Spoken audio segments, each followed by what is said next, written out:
Hello everyone, இன்றைக்கி நம்ம December 17, 2021 Hindu news analysis தமிழில் பார்க்கலாம். ஃபர்ஸ்ட் ஒன், WTOவில் MSP பற்றி என்ன சேலஞ்ச் இருக்குது அப்படின்னு எடிட்டோரியல் கொடுத்துருக்குறாங்க, இது பார்க்கலாம். Then second one, public sector bank union வந்துட்டு 2 days ஸ்ட்ரைக் கண்டக்ட் பண்ணுறாங்க. ஸோ ஏன் இந்த இஷ்யூன்னு பார்க்கலாம். Then third one, Supreme Court to hear players on 1 year quota law அப்படின்னு கொடுத்துருக்காங்க. ஸோ 1 year கோட்டா ரிசர்வேஷன் பற்றி பார்க்கலாம். தென் ஃபோர்த் ஒன், ஆப்ஸ்பா அப்படிங்கிறது அதுக்கு எக்ஸ்பைரி ஆகிட்டா இல்லையாங்கிற மாதிரி ஒரு ஆர்டிக்கல் கொடுத்துருக்குறாங்க. ஓகேவா? ஸோ இந்த இதை பற்றி பார்க்கலாம். Then fifth one, Nations interest always Trump individual interest அப்படின்னு இன்டர்வியூ கொடுத்துருக்குறாங்க. ஸோ இதில் டேட்டா ப்ரொடெக்ஷன் பில் பற்றி கொடுத்துருக்குறாங்க, இதை பற்றி பார்க்கலாம். Okay, first news analysis start பண்ணிடலாம்.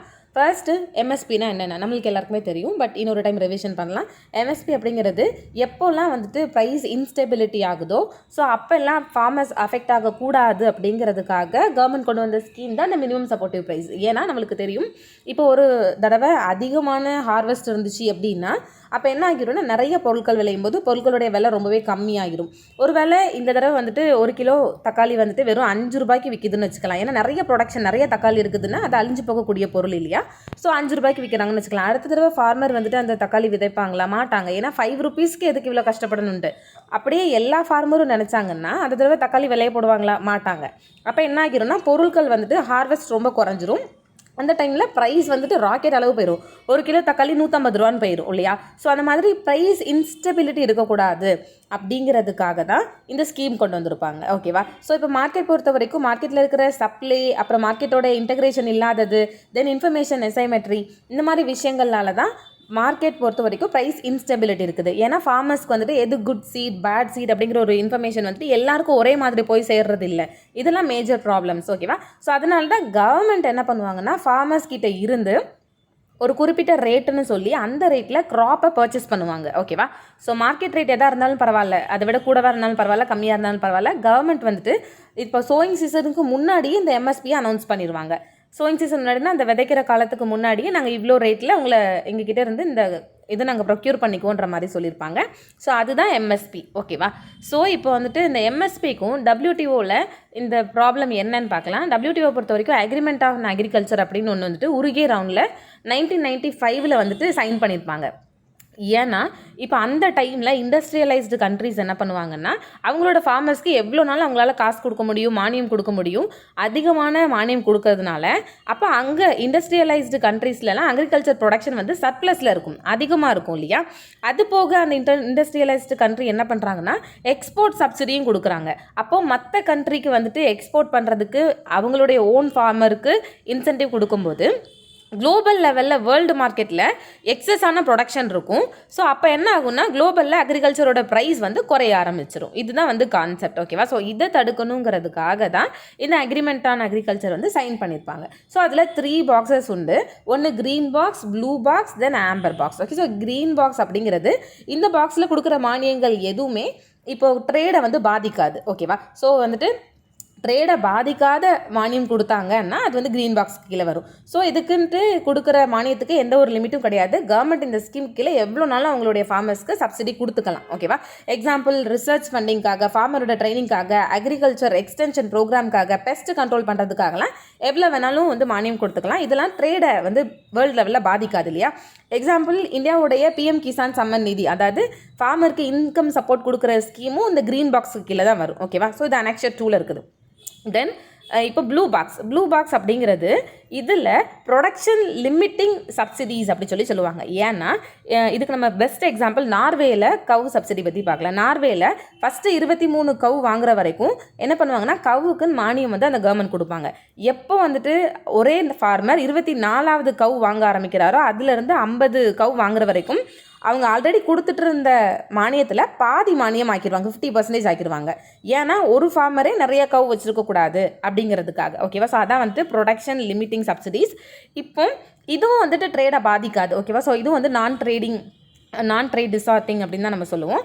அப்புறமா இதுக்கு கீழே அப்படின்னு பார்க்கும்போது சப்சிடிக்கு வந்து எந்த ஒரு லிமிட்டும் கிடையாது. ஆனால் அந்தந்த கண்ட்ரி வந்து அவங்களுக்குன்னு ப்ரொடக்ஷன் சம்மந்தமான வரும்போது அதுக்குன்னு சில லிமிடேஷன்ஸ் வச்சுப்பாங்க. ஓகேவா? ஸோ இதான் வந்து ப்ளூ பாக்ஸ் பற்றின ஒரு விஷயம். தென் ஆம்பர் பாக்ஸ். ஸோ இந்த ஆம்பர் பாக்ஸில் தான் ப்ராப்ளம் நம்மளுக்கு. ஏன்னா இதில் ஒரு கண்ட்ரி அவங்களுடைய ஃபார்மர்ஸ்க்கு எவ்வளோ தூரத்துக்கு டொமஸ்டிக் ப்ரைஸ் சப்போர்ட் மெக்கானிசம் கொடுக்குறாங்க அப்படின்னு பார்க்குறதுல இதுக்கு கீழே வரும். ஆக்சுவலி ஆம்பர் பாக்ஸில் வந்துட்டு கொடுக்குற சப்சிடி மானியம் வந்துட்டு குளோபல் லெவலில் ப்ரொடக்ஷனையும் சரி ட்ரேடையும் சரி டிஸ்டர்ப் பண்ணும். ஓகேவா? ஸோ இதுக்குன்னு சில லிமிடேஷன்ஸ் வச்சுருப்பாங்க. இந்த லிமிடேஷனுக்கு மேலே நீங்கள் உங்களுடைய கண்ட்ரியில் உள்ளவங்களுக்கு டொமஸ்டிக் ப்ரைஸ் சப்போர்ட் மெக்கானிசம் கொடுக்கக்கூடாதும்பாங்க. நம்ம கவர்மெண்ட்டோடைய மினிமம் சப்போர்ட் ப்ரைஸ் இருக்குது இல்லையா, அது வந்து இந்த ஆம்பர் பாக்ஸ்க்கு கீழே வருது. அதுதான் ப்ராப்ளம். ஓகேவா? ஸோ இது வந்து ஆர்டிகல் 6 கீழே கொடுத்துருப்பாங்க. ஆனால் நம்ம வந்துட்டு என்ன சொல்லியிருப்போம்னா, இந்தியா பொறுத்த வரைக்கும் ஆக்சுவலி எங்களுக்கு இந்த எம்எஸ்பி அப்படின்னு வரும்போது நீங்கள் தடை விதிச்சிங்கன்னா எங்களுக்கு என்ன ஆகும்னா, எங்களோட பாப்புலேஷன் வந்து ரொம்ப அதிகம். எங்களோட பாப்புலேஷனுக்கு நாங்கள் வந்து ஃபீட் பண்ணணும், சாப்பாடு கொடுக்கணும்.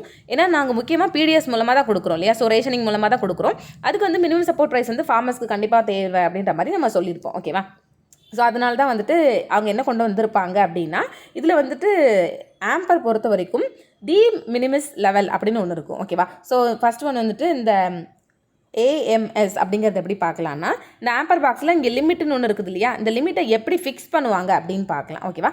ஸோ இதில் இப்போது ஒரு கண்ட்ரி இருக்குது அப்படின்னா, ஸோ அதை ரெண்டாக பிரிப்பாங்களாம். ஒன்று வந்துட்டு ப்ராடக்ட் ஸ்பெசிஃபிக், இன்னொன்று நான் ப்ராடக்ட் ஸ்பெசிஃபிக். இந்த ரெண்டோட சம்மை தான் என்ன சொல்லுவாங்கன்னா அந்த அக்ரிகேட் மெஷர் ஆஃப் சப்போர்ட் அப்படி சொல்லுவாங்க. ஓகேவா? ஸோ இதை பேஸ் பண்ணி தான் இந்த லிமிடேஷன் தான் நீங்கள் கொடுக்கணும் உங்களோட கண்ட்ரிக்கு மானியம் அப்படின்பாங்க. ஸோ ப்ராடக்ட் ஸ்பெசிஃபிக் அப்படிங்கிறது என்னென்னா, ஒரு குறிப்பிட்ட ப்ராடக்ட்டுக்கு நீங்கள் இவ்வளோ தான் வந்து கொடுக்கணும் அப்படின்ற மாதிரி சொல்லியிருப்பாங்க. ஓகேவா? ஸோ நான் ப்ராடக்ட்டுக்கு ஸ்பெசிஃபிக்ங்கிறது அந்த ப்ராடக்ட் தவிர, அக்ரிகல்ச்சர் ப்ராடக்ட் தவிர மற்ற எல்லாத்துக்கும் கொடுக்குற சப்சிடிஸ் வந்து இந்த நான் ப்ராடக்ட்டுக்கு கீழே வரும். ஸோ இது ரெண்டையும் சேர்த்தது தான் வந்துட்டு அக்ரிகேட் மெஷர்மெண்ட் ஆஃப் சப்போர்ட். ஓகேவா? ஸோ இதில் வந்துட்டு டி மினிமிஸ் லெவல்னு ஒன்று இருக்கும். இது ஆர்டிகல் 6.4 பியில் என்ன சொல்லியிருப்பாங்க அப்படின்னா, டெவலப்பிங் கண்ட்ரீஸ்க்கு சில எக்ஸப்ஷன் கொடுத்துருப்பாங்க. ஏன்னா நான் ஆல்ரெடி சொன்ன மாதிரி இந்தியா மாதிரி கண்ட்ரிஸ் வந்து பாப்புலேஷன் ரொம்ப அதிகம், அவங்களுடைய மக்களுக்கு ஃபீட் பண்ணணும் இல்லையா, ஸோ அதனால் அவங்க எக்ஸப்ஷன் கேட்டிருப்பாங்க. ஸோ எக்ஸப்ஷன் கொடுத்துருப்பாங்க. ஸோ அதுலேயும் வந்துட்டு என்ன எக்ஸப்ஷன் கொடுத்துருப்பாங்கன்னா, இதில் ப்ராடக்ட் அண்ட் நான் ப்ராடக்ட் சப்சிடி அப்படின்னு வரும்போது இந்த டிமினிமிஸ் லெவல் வரைக்கும் நீங்கள் டெவலப்பிங் கண்ட்ரிஸாக இருந்தீங்கன்னா மானியம் கொடுத்துக்கலான்னு சொல்லுவாங்க. ஸோ ப்ராடக்ட் சப்சிடி அப்படின்னு வரும்போது ஒரு பர்டிகுலர் ப்ராடக்டோடைய டோட்டல் வேல்யூ ஆஃப் ப்ரொடக்ஷன் எவ்வளவோ அந்த டோட்டல் வேல்யூ ஆஃப் ப்ரொடக்ஷனில் 10% நீங்கள் கொடுத்துக்கலாம் சப்சிடி உங்களுடைய ஃபார்மர்ஸ்க்குமாங்க. ஃபார் எக்ஸாம்பிள் ரைஸ் எடுத்துட்டோன்னா ரைஸோடைய டோட்டல் ப்ரொடக்ஷன் எவ்வளோன்னு பார்த்தா அதில் 10% என்னென்னா நீங்கள் உங்களுடைய ஃபார்மர்ஸ்க்கு சப்சிடி கொடுத்துக்கலாமாங்க. இன்னொன்று நான் ப்ராடக்ட் சப்சிடி, அதாவது இந்த ப்ராடக்ட் சப்சிடியை தவிர மற்ற எல்லாத்துக்கும் நீங்கள் வந்துட்டு அக்ரிகல்ச்சர் ப்ரொடக்ஷனுடைய மற்ற ப்ராடக்டோடைய டோட்டல் வேல்யூ அப்படின்னு பார்க்கும்போது அதில் 10% நீங்கள் என்ன பண்ணிக்கலாம் அப்படின்னா நான் ப்ராடக்ட் சப்சிடி கொடுத்துக்கலாம் அப்படின்ற மாதிரி சொல்லுவாங்க. ஓகே? ஸோ ப்ராடக்ட் சப்சிடிங்கிறது ஒரு ப்ராடக்ட் மட்டும், நான் ப்ராடக்ட் சப்சிடி அப்படிங்கிறது அக்ரிகல்ச்சர் ப்ரொடக்ஷனுடைய டோட்டல் வேல்யூ அப்படி எடுத்து பார்க்கும்போது அதில் 10% என்ன பண்ணிப்பாங்கன்னா அந்த நான் ப்ராடக்ட் சப்சிடிக்காக கொடுப்பாங்க. ஓகேவா? தென் இதில் வந்துட்டு கவர்மெண்ட் வந்துட்டு சில ப்ரைவேட் ஏஜென்சிஸை வச்சு பர்ச்சேஸ் பண்ண வைப்பாங்கல்ல, ஸோ அதுவும் இதில் வந்து சேரும். எல்லாத்தையும் சேர்த்தது தான் இந்த டிமினிமஸ் லெவலுக்குள்ளே இருக்கணும் அப்படின்ற மாதிரி சொல்லியிருப்பாங்க. ஓகேவா? தென் அதுக்கப்புறமேட்டு எக்ஸ்டர்னல் ரெஃபரன்ஸ் ப்ரைஸ் அப்படிங்கிறதுலையும் இப்போ வந்து இஷ்யூஸ் போயிட்டுருக்கும். எக்ஸ்டர்னல் ரெஃபரன்ஸ் ப்ரைஸ் அப்படிங்கிறது என்னென்னா, இந்த 10%ங்கிறாங்கல்ல, இந்த லிமிட்டுக்குன்னு ஒரு பேஸ் இயர் வச்சுருப்பாங்க. பேஸ் இயர்னால் அந்த இயர் கம்பேர் பண்ணி அந்த இயர் கம்பேர் பண்ணும்போது நம்ம இவ்வளோ கொடுக்கலான்னு இருப்பாங்க. ஸோ அந்த இயர் வந்து 1986 to 88 வச்சுருக்காங்க. ஓகேவா? ஸோ இந்தியாவுக்கு வந்துட்டு இதில் உடன்பாடு இல்லை. ஏன்னா இந்த எக்ஸ்டர்னல் ரெஃபரன்ஸ் ப்ரைஸை இது வரைக்கும் வந்துட்டு திரும்ப ரிவைஸ் பண்ணவே இல்லை. அதுக்கப்புறமா பார்த்துட்டிங்கன்னா இப்போது கரண்ட்டில், ஏன்னா 1986 1 கிலோ ரைஸ் வந்து எவ்வளோ தூரத்துக்கு விற்றுருக்கும், ஒரு மிஞ்சி போனால் 20 rupees விற்றுருக்கும். பட் இப்போ 1 kg மார்க்கெட்டில் எவ்வளோ, மினிமம் 50 or 60 இல்லையா? ஸோ இப்போ உள்ள ரீசெண்டான இன்ஃப்ளேஷன் லெவல்லாம் வச்சு பார்க்கும்போது இந்த 10% ஆஃப் ப்ராடக்ட் சப்சிடி அப்படின்னு எடுத்து பார்த்தோன்னா இந்தியா வந்து லிமிட்குள்ளே தான் இருப்போம். ஆனால் 1986, 88 அந்த லைன் வச்சு பார்க்கறதுனால நம்ம இந்த 10%க்குள்ளே வர மாட்டோம் அப்படிங்கிறது தான் இந்தியாவுடைய ஆர்குமெண்ட். ஓகேவா? ஸோ இந்தியா ஆல்ரெடி என்ன சொல்லியிருப்பாங்கன்னா, நாங்கள் வந்து எங்களுடைய பப்ளிக் டிஸ்ட்ரிபியூஷன் சிஸ்டம் மூலமாக எங்கள் பாப்புலேஷனுக்கு நாங்கள் ஃபீட் பண்ணணும்னா அப்போ எங்களுக்கு எம்எஸ்பி தேவை அப்படி சொல்லி நம்ம சொல்லியிருப்போம். ஓகேவா? தென் இப்போ அந்த இஆர்பி லெவலில் நீங்கள் வந்து ப்ரெசென்ட் ப்ரைஸ் லெவலுக்கு கொண்டு வாங்க அப்படின்னா அதுதான் வந்து பெர்மனண்ட்டான சொல்யூஷனாக இருக்குன்ற மாதிரி இந்தியா வந்து ஆர்கியூ பண்ணுறோம். ஓகேவா? ஸோ அந்த ஆர்குமெண்ட்டுக்காக தான் பீஸ் கிளாஸ் அப்படின்னு ஒரு கிளாஸ் வந்து செட் பண்ணியிருப்பாங்க. என்னென்னா இப்போ வந்துட்டு ப்ரைஸ் சப்போர்ட் வந்துட்டு யாராவது ஒரு டெவலப்பிங் கண்ட்ரீஸ் வந்துட்டு கொடுத்தாங்க அவங்களுடைய ஃபார்மர்ஸ்க்கு அப்படின்னா, ஸோ அப்போ அதுக்கு லீகலாக அவங்கள சேலஞ்ச் பண்ணக்கூடாதுன்ற மாதிரி சில லீகல் கிளாஸ் கொண்டு வந்திருப்பாங்க. ஸோ இதில் என்ன சொல்லியிருப்பாங்க அப்படின்னா, சில கண்டிஷன்ஸோட. ஓகேவா? இப்போ ஒரு வேளை நம்மளுக்கு ட்ரெடிஷ்னல் ஸ்டேபிள் ஃபுட் கிராப் இருக்குதுன்னு வச்சுக்கலாம். ட்ரெடிஷ்னலாக நம்மளோடது என்னது, வீட்டு, ரைஸ், இதெல்லாம் வந்து நம்மளோட ட்ரெடிஷ்னல் ஸ்டேபிள் ஃபுட் கிராப்ஸ் இல்லையா? ஸோ அதுக்குன்னு ப்ரைஸ் சப்போர்ட் என்ன கொடுத்துக்கலான்னா ஒரு அளவுக்கு கொடுத்துக்கலான்ற மாதிரி பீஸ் கிளாஸ் கொடுத்துருப்பாங்க. ஏதாவது ஒரு சின்ன எக்ஸப்ஷன் மாதிரி. ஓகேவா? கொடுத்துருப்பாங்க. இப்போ வந்துட்டு இதில் என்ன ப்ராப்ளம் அப்படின்னு பார்த்துட்டிங்கன்னா, நம்ம இப்போ இந்த இதுக்கு கீழே அதுக்கெல்லாம் நம்ம சப்சிடி கொடுக்குறோன்னா கிரவுண்ட் நட்டுக்கு அந்த மாதிரி விஷயங்களுக்குலாம் கொடுக்குறோம். ஓகே, ஸோ கிரவுண்ட் நட்லாம் நம்மளுடைய ட்ரெடிஷ்னலான ஸ்டேபிள் ஃபுட் கிடையாது இல்லையா? ஸோ அதுதான் வந்துட்டு இங்கே ப்ராப்ளம். ஓகே, ஸோ எம்எஸ்பி வந்துட்டு எல்லா க்ராப்புக்கும் கொடுப்பாங்கன்னா கிடையாது, ஒரு சில க்ராப்புக்கு தான் கொடுப்பாங்க. ஆனால் கொடுக்குற க்ராப்லேயும் எல்லா க்ராப்புமே ட்ரெடிஷ்னலான ஸ்டேபிள் ஃபுட்க்கு கீழே இந்த பீஸ் கிளாஸில் வரலங்கிறது தான் பிரச்சனை. ஓகேவா? ஸோ இதெல்லாம் சொல்லிட்டு ஆத்தர் என்ன சஜஸ்ட் பண்ணுறாரு அப்படின்னா, நம்மளுடைய அக்ரிகல்ச்சர் சப்போர்ட் ப்ரோக்ராமை திருத்தி அமைக்கணும் அப்படின்றாங்க ஃபர்ஸ்ட் ஒன். தென் செகண்ட் ஒன் என்ன சொல்கிறாங்கன்னா, இப்போ நம்மளால் ஆம்பர் பாக்ஸுக்கு கீழே தானே நம்ம இந்த மாதிரி சப்சிடிஸ் கொடுக்க முடியாது. ஸோ நம்மளுடைய ரூட்டை கொஞ்சம் சேஞ்ச் பண்ணி க்ரீன் பாக்ஸ்க்கு கீழேயும் ப்ளூ பாக்ஸ்க்கு கீழேயும் சப்சிடிஸ் கொடுக்கலாம் அப்படின்றாங்க. தென் தேர்ட் ஒன், இப்போ நம்ம க்ரீன் பாக்ஸுக்கு கீழே என்ன பார்த்தோம், பிஎம் கிசான் நிதி இல்லைனா இன்கம் சப்போர்ட் ஸ்கீம். ஸோ அந்த ஸ்கீம்லாம் வந்துட்டு இந்த பாக்ஸுக்கு கீழே வந்துச்சுன்னா எந்த ஒரு லிமிட்டேஷனும் யாரும் கொடுக்க மாட்டாங்க இல்லையா? எவ்வளோ வேணால் நம்ம ஃபார்மர்ஸ்க்கு இன்கம் சப்போர்ட் கொடுத்துக்கலாம். ஸோ அந்த மாதிரி மெத்தட் வந்து நீங்கள் ஃபாலோ பண்ணலாமே. எக்ஸாம்பிள், நம்மளுடைய தெலுங்கானாவுடைய ரைத்து பந்து, அப்புறம் ஒடிஷாவுடைய காலியா ஸ்கீம்ஸ், இந்த ஸ்கீம்லாம் ஃபார்மர்ஸ்க்கான இன்கம் சப்போர்ட்டிவ் ஸ்கீம்ஸ். ஸோ இதே மாதிரி ஸ்கீம்ஸ் நிறைய நம்ம ஃபாலோ பண்ணலாம் அப்படின்ற மாதிரி இந்த ஆத்தர் வந்து சஜஸ்ட் பண்ணியிருக்காரு. என்ன சொல்லியிருக்காருன்னா, இப்போ ஆம்பர் பாக்ஸுக்கு கீழே தான் நம்ம கொடுக்கக்கூடாது. ஸோ அதை வந்துட்டு நம்ம குறைச்சிக்கணும். நம்ம என்ன பண்ணணும்னா, மற்ற 2 பாக்ஸஸ் இருக்குது இல்லையா? ஸோ அதில் வந்துட்டு அதிகமான சப்சிடிஸ் நம்ம கொடுக்கலாம் அப்படின்ற மாதிரி சஜஷன் கொடுத்துருக்காரு. இதான் வந்து first one, minimum supportive price பற்றின ஒரு விஷயம். தென் வேர்ல்டு ட்ரேட் ஆர்கனைசேஷனுங்கும் போது ஸோ அதில் வந்துட்டு 3 பாக்ஸஸ் வரும். அதில் ஒரு பாக்ஸும் ரொம்ப ரொம்ப இம்பார்ட்டண்ட். ஓகேவா? தென் நெக்ஸ்ட் ஒன் என்ன அப்படின்னு பார்த்துட்டிங்கன்னா, இதில் வந்துட்டு பேங்கிங் பற்றின ஒரு விஷயம். ஏன்னா பப்ளிக் செக்டார் பேங்க்கை ப்ரைவேடைசேஷன் ஆக்கணுன்ற மாதிரி சொல்லியிருப்பாங்க. ஸோ அதனால தான் இஷ்யூஸ் போயிட்டுருக்கும். ஓகே, ஸோ ஃபர்ஸ்ட் ஒன், இப்போ வந்துட்டு பேங்க் பொறுத்த வரைக்கும் எப்படிலாம் கிளாஸிஃபிகேஷன் பண்ணுவாங்கன்னா, ஓனர்ஷிப் பேஸில் பண்ணும்போது நம்ம 3ஆக பிரிப்போம். ஒன்று பப்ளிக் செக்டார் பேங்க். அந்த பப்ளிக் செக்டார் பேங்க்கில் மெஜாரிட்டி வந்து யார் ஸ்டேக் ஹோல்டராக இருப்பாங்கன்னா கவர்மெண்ட் தான் இருப்பாங்க. அதனால தான் இது பப்ளிக் செக்டார். ப்ரைவேட் செக்டார் அப்படின்னா ஒரு இண்டிவிஜுவலாக இருக்கலாம், இல்லைனா ஒரு ப்ரைவேட் ஆர்கனைசேஷனாக இருக்கலாம், இல்லைனா ஒரு குரூப் ஆஃப் பீப்புள் சேர்ந்து அவங்க தான் அதிகமான ஸ்டாக் வச்சுருப்பாங்க. அது ப்ரைவேட் செக்டர் பேங்க். ஃபாரின் பேங்க்னா அந்த பேங்க்கோட ஹெட் குவார்ட்டர்ஸ் வந்துட்டு வேறு ஏதாவது ஃபாரின் கண்ட்ரியில் இருக்கும், பட் இந்தியாவில் அதோட பிரான்ச்சஸ் இருக்கும். அதுதான் வந்துட்டு ஃபாரின் பேங்க்ஸ். ஓகேவா? இப்போ இதெல்லாம் நம்ம கிட்ட இருக்கிற public sector banks. Bank of Baroda, bank of India, Maharashtra, then Canara bank, Indian bank, central bank of India, Indian overseas bank, Punjab national bank, then Punjab and Sind bank, union bank of India, UCO bank, then state bank of India. So இதெல்லாம் ஆர்பிஐயோட கண்ட்ரோலுக்கு கீழே வரும். ஓகேவா? So இந்த பேங்க்கில் நம்மளுக்கு கொஞ்சம் தெரிஞ்சிருக்கணும். பட் நம்மளோட பப்ளிக் செக்டார் பேங்க்கில் என்ன இஷ்யூ அப்படின்னு பார்த்துட்டிங்கன்னா, அதிகமான நான் பர்ஃபார்மிங் அசெட் இருக்குது. நான் பர்ஃபார்மிங் அசெட்னா என்ன? 90 நாளைக்கு மேலே ஒரு லோனுடைய அசலும் கட்டலை, வட்டியும் கட்டலைன்னா அது கண்டிப்பாக நான் பர்ஃபார்மிங் அசெட்டுக்கு கீழே வரும். ஒரு பேங்க்குக்கு நான் பர்ஃபார்மிங் அசெட் குட்டாக பேடானா டெஃபினெட்லி பேட். ஓகேவா? ஸோ இப்போ நம்மளுடைய இந்த பப்ளிக் செக்டார் பேங்க்கில் இந்த நான் பர்ஃபார்மிங் அசெட் ப்ராப்ளம் அதிகமாக இருக்குது. தென் டியூவல் கண்ட்ரோல் என்னன்னா, RBI Act 1934க்கு கீழே ஆர்பிஐயும் இதை கண்ட்ரோல் பண்ணுறாங்க. தென் ஃபினான்ஸ் மினிஸ்ட்ரி வந்துட்டு finance ministry control banking regulation act 1949க்கு கீழே இவங்களும் கண்ட்ரோல் பண்ணுறாங்க. அப்போ என்ன ஆகும்னா, கவர்மெண்ட்டுக்குன்ட்டு கரெக்டான யார் ஒருத்தவங்க கண்ட்ரோல் பண்ணாதான் அந்த பேங்கிங் செக்டர் வந்து கிளியராக இருக்கும் இல்லையா? ஸோ டியூவல் ரோல் வந்துட்டு ஒருத்தவங்களுடைய வேலையில் இன்னொருத்தவங்க தலையிடுற மாதிரி இருக்குது. ஸோ ஆட்டோனமி இங்கே போகுது. ஏன்னா கவர்மெண்ட்டோட இன்டர்ஃபியரன்ஸ் அதிகமாக இருக்குது. இப்போ பேங்க் இருக்கிறாங்கன்னா பேங்க்கோட போர்டு மெம்பர்ஸை யார் அப்பாயிண்ட் பண்ணுறாங்கன்னா கவர்மெண்ட் பண்ணுறாங்க. அப்போ என்ன ஆகுனா, ஆர்பிஐக்கு அந்த இடத்துல வந்துட்டு கொஞ்சம் பவர் குறையுது இல்லையா? இதெல்லாம் சொல்கிறாங்க. தென் இப்போ ஏதாவது ஒரு இன்னோவேஷனான ஸ்கீம்ஸ் கொண்டு வந்தாங்கன்னா அதுக்கு இன்சென்டிவ் வந்து கொடுக்கறது இல்லை. ஸோ இதுவும் வந்து மேஜரான ப்ராப்ளம்ன்றாங்க. ஸோ இந்த பப்ளிக் செக்டரில் உள்ள பேங்குக்கான சொல்யூஷன் என்னென்னா ப்ரைவேட்டைசேஷன். ஓகேவா? ஸோ நிறைய கமிட்டி செட் பண்ணியிருப்பாங்க. அந்த கமிட்டிஸ் எக்ஸாம்பிளுக்கு என்ன சொல்லலாம்னா, banking sector reforms Narasimhan committee 2 1998 வந்து இவங்களை செட் பண்ணியிருப்பாங்க. தென் பிஜே நாயக் கமிட்டி 2014. இவங்க எல்லாருமே என்ன ரெக்கமெண்ட் பண்ணியிருப்பாங்கன்னா, கவர்மெண்ட் வந்து பேங்கிங்கில் அதிகமாக தலையிடக்கூடாது. ஸோ அந்த தலையிடுதலை கம்மி பண்ணணுன்ற மாதிரி தான் கொடுத்துருப்பாங்க. ஓகேவா? ஸோ இதான் வந்து சொல்யூஷன் அப்படின்றாங்க. தென் இப்போ ரீசெண்டாக என்ன இருக்குன்னா, பேங்கிங் லாஸ் அமெண்ட்மெண்ட் பில் 2021 இருக்குது இல்லையா? அந்த பில் வந்து இப்போ ப்ரப்போஸ் பண்ணியிருப்பாங்க. இதில் வந்து 2 பப்ளிக் செக்டர் பேங்கை ப்ரைவேட்டைசேஷன் பண்ணுறாங்க. இப்போ என்ன சொல்கிறாங்கன்னா, கவர்மெண்ட்டோட ஷேர் வந்துட்டு இப்போதைக்கு 51% இருக்குதா? ஸோ அதை 26% அதில் கம்மி பண்ணணுன்ற மாதிரி சொல்லியிருப்பாங்க. ஸோ அதனால தான் வந்து ஸ்ட்ரைக் நடக்குது. ஓகேவா? ஸோ இதான் வந்துட்டு பேங்கிங் ரெகுலேஷன் பற்றின ஒரு விஷயம். ஏன் ஸ்ட்ரைக் நடக்குதுங்கிறதுக்கான ஓவரால் நியூஸ். ஓகே, ஸோ இதில் வந்து நம்ம பேங்கிங் பற்றி பார்த்தோம். தென் தேர்ட் ஒன் இயர் பற்றி பார்க்கலாம். ஓகேவா? ஸோ ஏன்னா அந்த கம்யூனிட்டிக்கான ரிசர்வேஷன் சம்மந்தமாக இப்போ ரீசன்ட் ப்ராப்ளம் போயிட்டு இருக்கும். அதை பற்றி பார்க்கலாம். 1 இயர்ங்கிறவங்க வந்துட்டு நம்மளுடைய இந்தியாவில் தமிழ்நாடுடைய நார்த் பார்ட்டில் இருக்கிற லார்ஜஸ்ட், அதுக்கப்புறமேட்டு மோஸ்ட் கன்சாலிடேட்டட் பேக்வேர்ட் கம்யூனிட்டி. ஓகேவா? ஃபார்மலி இதுக்கு முன்னாடி இவங்க என்ன சொல்லியிருப்பாங்கன்னா பள்ளி அப்படி சொல்லியிருப்பாங்க. ட்ரெடிஷ்னலாக இவங்க வந்து அக்ரிகல்ச்சரல் லேபரராக இருப்பாங்க. ஓகேவா? தென் 2021 ஆக்டுக்கு முன்னாடி இவங்களோட ரிசர்வேஷன் கேட்டகரி எப்படி இருந்திருக்கும்னா, இவங்க வந்துட்டு பேக்வேர்ட் லிஸ்ட்டில் தான் இருந்திருப்பாங்க.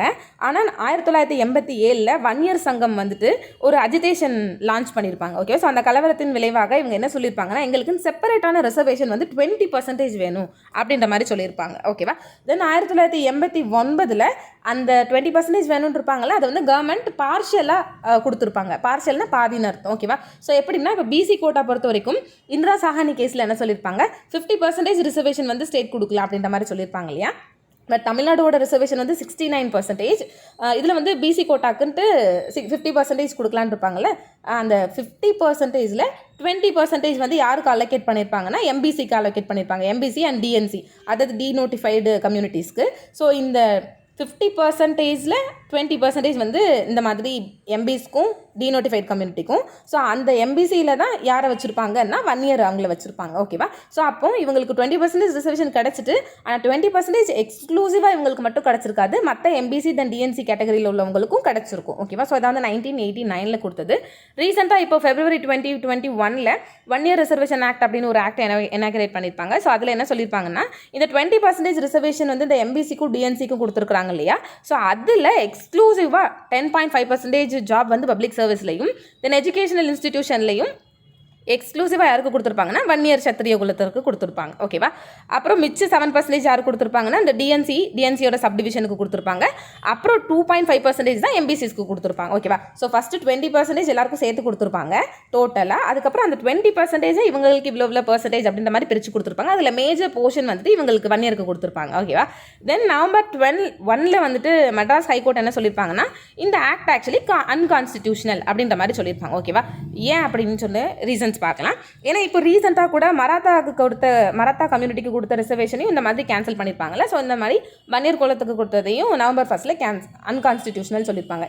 ஏன் அன்கான்ஸ்டிடியூஷனல்னு சொல்லியிருப்பாங்கன்னா, ஆக்சுவலி இந்த இது வந்துட்டு February 2021 எனாக்ட் பண்ணியிருக்காங்களா, இது வந்து எலெக்ஷனை மனசில் வச்சுட்டு உருவாக்கப்பட்ட ஒரு ஆக்ட். ஸோ அதனால் இது வந்துட்டு நாங்கள் அன்கான்ஸ்டிடியூஷனல்னு சொல்கிறோம். இது எக்ஸ்க்ளூசிவ் கோட்டா வந்துட்டு ஒரு கம்யூனிட்டிக்கு கொடுக்க முடியாது, ஏன்னா 10%ங்கிறது அதிகம் இல்லையா அப்படின்ற மாதிரி சொல்லியிருப்பாங்க. ஓகேவா. தென் கவர்மெண்ட் வந்துட்டு ஹேஸ்ட்லியே ஆக்ட் பண்ணுறாங்கன்னு இருப்பாங்க. அதாவது இந்த ஆக்ட் வந்துட்டு எனாக்ட் பண்ணியிருப்பாங்க Februaryலே. ஓகேவா. ஸோ அதுக்கப்புறம் தான் தமிழ்நாடு கவர்மெண்ட் என்ன பண்ணியிருப்பாங்கன்னா, ஒரு கமிஷன் வந்து செட் பண்ணி இப்போ ஒவ்வொரு கம்யூனிட்டி இருக்கிறாங்கன்னா அந்த கம்யூனிட்டியில் பாப்புலேஷன் எவ்வளோ தூரத்துக்கு இருக்குங்கிறதுக்கான டேட்டா வந்துட்டு எடுக்க சொல்லியிருப்பாங்க. ஓகேவா. ஸோ இந்த கமிஷன் உருவாக்குறதுக்கு முன்னாடியே இந்த ஆக்ட் வந்து உருவாக்கியிருக்கிறாங்க இல்லையா. ஸோ இது வந்துட்டு நல்லது கிடையாது, அதனால நாங்கள் அன்கான்ஸ்டிடியூஷனல்னு சொல்லிட்டோன்றாங்க. அப்புறமா இந்த அசம்பிளிக்கு, அதாவது தமிழ்நாடு பொறுத்த வரைக்கும் அந்த அசம்பிளிக்கு எந்த ஒரு சட்டபூர்வமான அதிகாரமும் இல்லை அப்படின்ற மாதிரி சொல்கிறாங்க. ஏன்னா என்னைக்கு இந்த ஆக்ட் வந்துட்டு எனாக்ட் பண்ணாங்களோ அன்னைக்கு, அதாவது February 2021 அப்போ தான் 102nd கான்ஸ்டிடியூஷனல் அமெண்ட்மெண்ட் வந்துட்டு கிரியேட் பண்ணியிருப்பாங்க. ஓகே. ஸோ இந்த 102வது சட்ட திருத்தம் அப்படிங்கிறதுல என்ன சொல்லியிருப்பாங்கன்னா, நேஷனல் கமிஷன் ஃபார் பேக்வர்ட் கிளாஸஸ்க்கு கான்ஸ்டிடியூஷனல் ஸ்டேட்டஸ் கொடுத்துருப்பாங்க. தென் அப்போ வந்து ஸ்டேட் கவர்மெண்ட்டுக்கு தான் என்ன ரைட்ஸ் இருந்திருக்கும் அப்படின்னா, அவங்களுடைய மோஸ்ட் பேக்வர்ட் கிளாஸ் யார் அப்படின்லாம் வந்துட்டு ஐடென்டிஃபை பண்ணுறதுக்கான ரைட்ஸ் இருந்திருக்கும். பட் அந்த ரைட் அவங்களுக்கு கிடையாதுன்னு சொல்லிட்டு அப்புறம் அந்த ரைட்டை வந்து பிரசிடென்ட்டுக்கு கொடுத்துருப்பாங்க. ஸோ பிரசிடென்ட்டால் தான் என்ன பண்ண முடியும்னா, ஒவ்வொரு ஸ்டேட்லேயும் பேக்வர்ட் கிளாஸஸ் இருக்கிறாங்க இல்லையா, ஸோ அவங்களுக்கான லிஸ்ட் வந்துட்டு ரெடி பண்ணியிருக்க முடியும். ஓகேவா. ஸோ இது வந்து 102nd அமெண்ட்மெண்ட்டில் கொடுத்துருப்பாங்க. அப்போனா அன்னைக்கு இந்த லா கிரியேட் பண்ண அன்னைக்கு ஸ்டேட் அசம்பிளிக்கு இந்த லா கிரியேட் பண்ணுறதுக்கான லெஜிஸ்லேட்டிவ் அத்தாரிட்டியே இல்லை. ஸோ அன்னைக்கு எப்படி கிரியேட் பண்ண போச்சு அப்படின்ற மாதிரி ஒரு கொஸ்டின். ஓகேவா. லேட்டராக இந்த இது வந்துட்டு எப்படி எடுத்திருப்பாங்கன்னா, 105வது கான்ஸ்டிடியூஷனல் அமெண்ட்மெண்ட். ஓகே. இது நம்மளுக்கு தெரியும். 105வது கான்ஸ்டிடியூஷனல் அமெண்ட்மெண்ட்டில் என்ன சொல்லியிருப்பாங்க, எதெல்லாம் வந்துட்டு திரும்ப இவங்க இந்த ஸ்டேட் கவர்மெண்ட் கிட்டேருந்து இந்த பவரை எடுத்தாங்களோ, ஸோ அந்த ஸ்டேட் கவர்மெண்ட்கான பவரெல்லாம் ரீஸ்டோர் பண்ணியிருப்பாங்க. ஓகேவா. ஸோ அப்போ என்ன சொல்லியிருப்பாங்கன்னா, ஸ்டேட் கவர்மெண்ட்டுக்கு என்ன ரைட்ஸ் இருக்குது அப்படின்னா, அவங்களுடைய ஸ்டேட்டோடைய சோஷியல் தென் எஜுகேஷ்னலி பேக்வேர்ட் கிளாஸஸ் இருக்கிறாங்களே, ஸோ அவங்களுக்கான ரிசர்வேஷன் கொடுக்கறதுக்கான அவங்களுக்கு ரைட்ஸ் இருக்குது ஸ்டேட்டுக்கு அப்படின்ற மாதிரி 105வது கான்ஸ்டிடியூஷனல் அமெண்ட்மெண்ட்டில் சொல்லியிருப்பாங்க. ஓகேவா. ஸோ இது வந்துட்டு நியூஸு. தென் நெக்ஸ்ட் ஒன் என்ன சொல்லியிருப்பாங்கன்னா, 4th ரீசன், இப்போ வந்துட்டு ஒரே ஒருத்தவங்களுக்கு மட்டும் நம்ம மற்ற கேஸ்டெல்லாம் எம்பிசியில் தள்ளிட்டு ஒரு கேஸ்ட்டுக்கு மட்டும் இந்த ரிசர்வேஷன் கொடுக்குறதுங்கிறது டிஸ்கிரிமினேஷனரி. அதனால இது நம்மளோட ஆர்டிக்கலுடைய ஆர்டிக்கல் 15, 16, 29 இதெல்லாம் வந்துட்டு ப்ரீச் பண்ணுற மாதிரி இருக்குது. அதனால இந்த ரிசர்வேஷன் வந்து அன்கான்ஸ்டிடியூஷனல் அப்படின்னு இருப்பாங்க. தென் இப்போ வந்துட்டு ஸ்டேட் கவர்மெண்ட் என்ன சொல்லியிருப்பாங்க அப்படின்னா, இப்போ இந்த பாப்புலேஷனுடைய ரிசர்வேஷன் அவ்வளோவா இல்லை, அதனால தான் நாங்கள் இந்த ரிசர்வேஷன் கொடுக்கோன்ருப்பாங்க. ஆனால் அதுக்குன்னு எந்த ஒரு சப்போர்ட் பண்ணுற மாதிரி எவிடன்ஸும் இல்லை இல்லையா.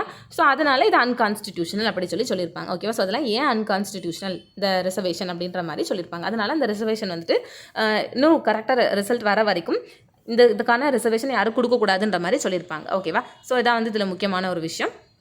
தென் நெக்ஸ்ட் நியூஸ் என்ன அப்படின்னு பார்த்தீங்கன்னா ஆப்ஸ்பா பற்றி கொடுத்துருக்காங்க. ஓகேவா? ஸோ அந்த ஆப்ஸ்பா வந்து நிஜமாலே இந்த டைமில் வேணுமா வேண்டாமா அப்படின்ற மாதிரி கொடுத்துருக்காங்க. ஸோ இதுக்கு ஃபர்ஸ்ட்டு சந்தோஷ் ஹெட்ஜ் கமிட்டி இவங்களோட ரிப்போர்ட் பற்றி பேசியிருக்காங்க. ஏன்னா 2013 சுப்ரீம் கோர்ட் என்ன பண்ணுவாங்கன்னா ஒரு 3 மெம்பர் கமிஷன் ஸ்டார்ட் பண்ணுவாங்க, அப்பாயிண்ட் பண்ணியிருப்பாங்க. சரியா? ஸோ அதோட ஹெட்டாக யார் இருப்பார்னா சந்தோஷ் ஹெட்ஜ் இருந்திருப்பார். ஸோ அதனால தான் அதை என்ன சொல்கிறோம்னா இந்த மாதிரி சந்தோஷ் ஹெட்ஜி கமிட்டி அப்படின்னு சொல்கிறோம். ஸோ இவங்க வந்துட்டு ஒரு பப்ளிக் இன்ட்ரெஸ்ட் லிட்டிகேஷன் வந்துட்டு ஃபைல் பண்ணியிருப்பாங்க. ஸோ அதோட ரெஸ்பான்ஸாக தான் இந்த கமிட்டியை கிரியேட் பண்ணியிருப்பாங்க. இவங்க ஒரு 1528 கேசஸ் வந்துட்டு எக்ஸ்ட்ரா ஜுடிஷியல் எக்ஸிக்யூஷன்ஸ் நடந்திருக்கும். ஸோ அது மணிப்பூரில் வந்துட்டு இன்வெஸ்டிகேட் பண்ணுறதுக்காக தான் இந்த கமிட்டியை உருவாக்கியிருப்பாங்க.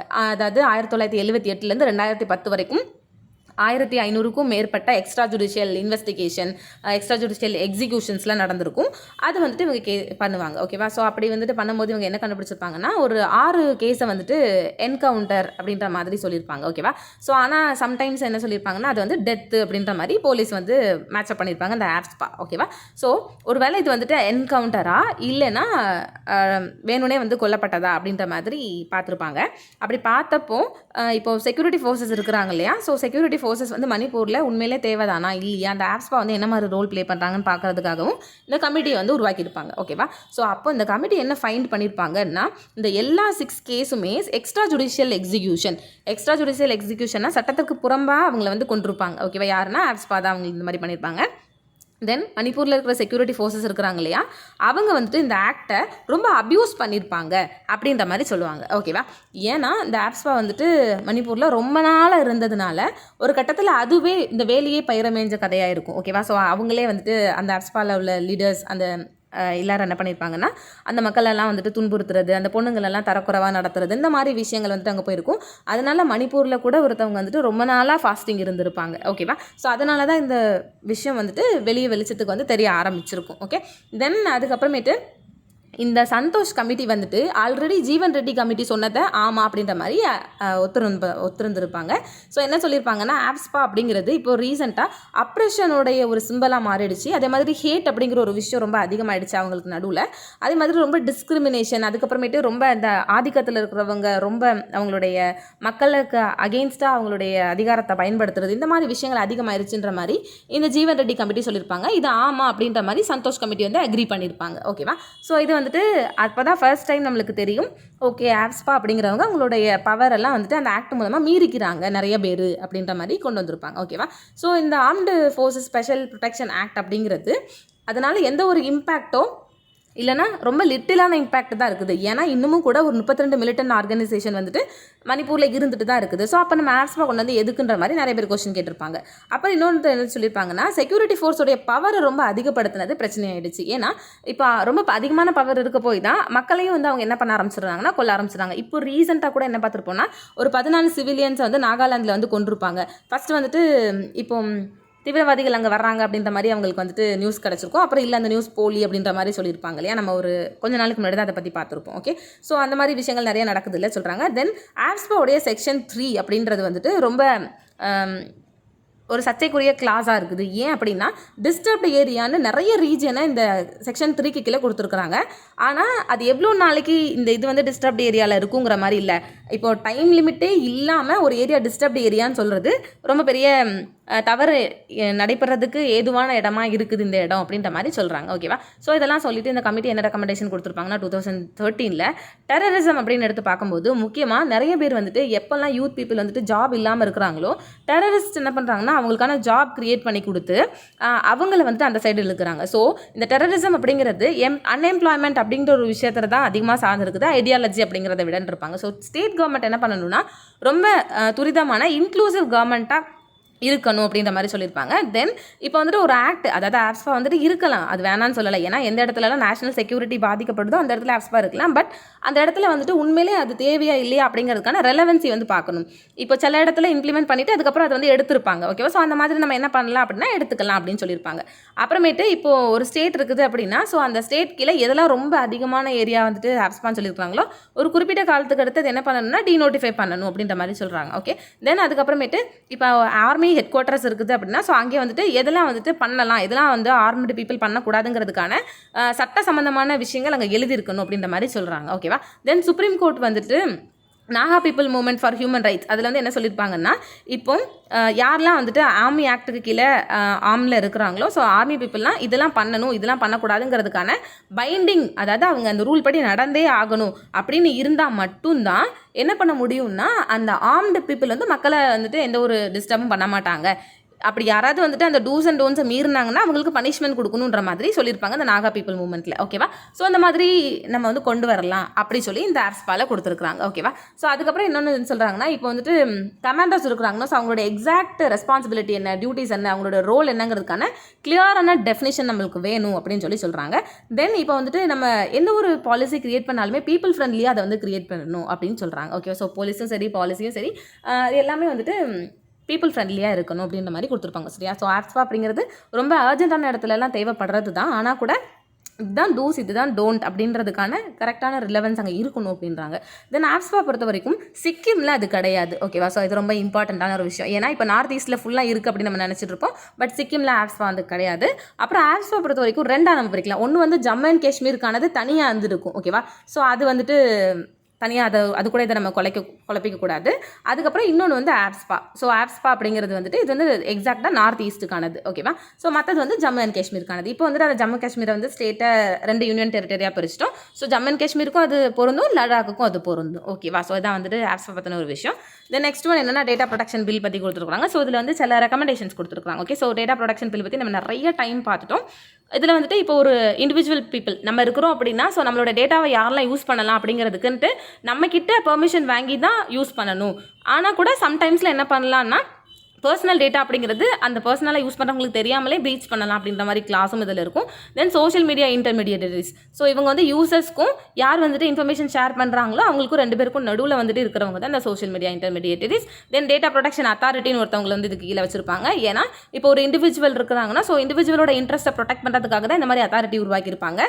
ஸோ இவங்க தான் என்ன பண்ணுவாங்கன்னா, ஒருத்தவங்களுடைய பர்சனல் டேட்டாவை மிஸ்யூஸ் பண்ணிடாமல் இந்த பில் எல்லாரும் கரெக்டாக ஃபாலோ பண்ணுறதுக்கான இதை வந்து என்ஷூர் பண்ணுவாங்க. தென் இங்கே வந்து ஒரு சேர்பர்சன் இருப்பாங்க அந்த அத்தாரிட்டியில், ப்ளஸ் 6 மெம்பர்ஸ் இருப்பாங்க. ஓகேவா? ஸோ அப்போ 1+6 இருப்பாங்க.